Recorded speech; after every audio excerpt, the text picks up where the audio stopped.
Paradoxalement, la féminisation du métier n'a pas automatiquement débouché sur les réflexions sur la femme, par exemple. Ce qu'on écrit sur les femmes,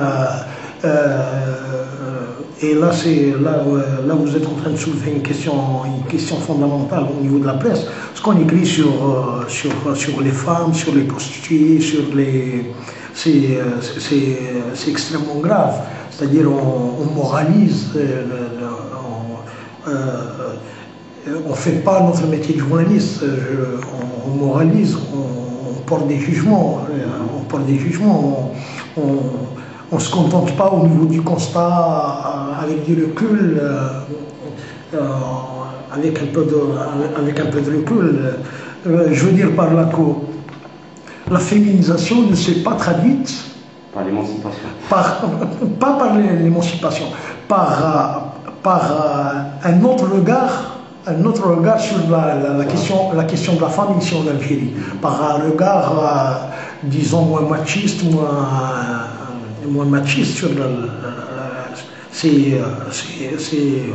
je veux dire, c'est extraordinaire. La réponse est très simple. Je crois que depuis au moins une dizaine d'années, c'est l'université algérienne qui se féminise. Si mes renseignements sont justes, nous sommes passés, je crois, on frôle le chiffre de 60%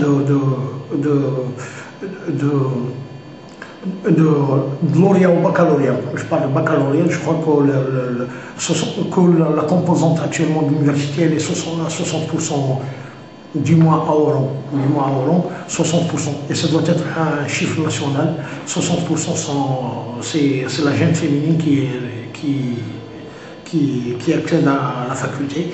Et par conséquent, même au niveau de l'acquisition de diplômes, je suppose que ce sont les filles qui sortent.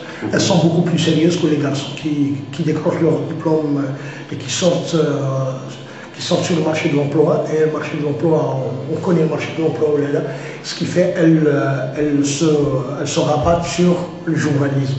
Je veux dire par là que le journalisme devient aussi, et c'est malheureux, c'est très grave, devient aussi un peu le parent pauvre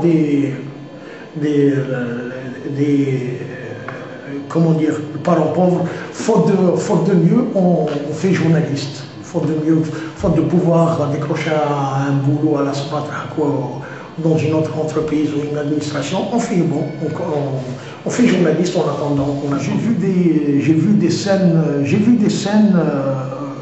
je veux dire, j'en reviens pas, quoi. C'est des journalistes, des jeunes journalistes qui en l'espace d'une seconde, créent un espace de familiarité avec un ministre, par exemple. Ils ont une façon de casser les barrières, mais c'est extraordinaire. Que je ne peux pas avoir, moi, par exemple, où je cite un autre journaliste de ma génération, il y a la réserve, il y a notre façon d'approcher les gens. Mais ces jeunes, les jeunes journalistes, j'ai vu, ça c'est un cas particulier, j'ai vu, après le fameux procès du BCIA ici à Oran, je me rappelle d'une jeune journaliste qui s'est lancée sur le procureur général en l'embrassant, lui disant voilà, tu as géré le procès d'une manière extraordinaire. Bon, moi c'est des comportements que je ne peux pas avoir. Je me confine toujours dans mon rôle de journaliste.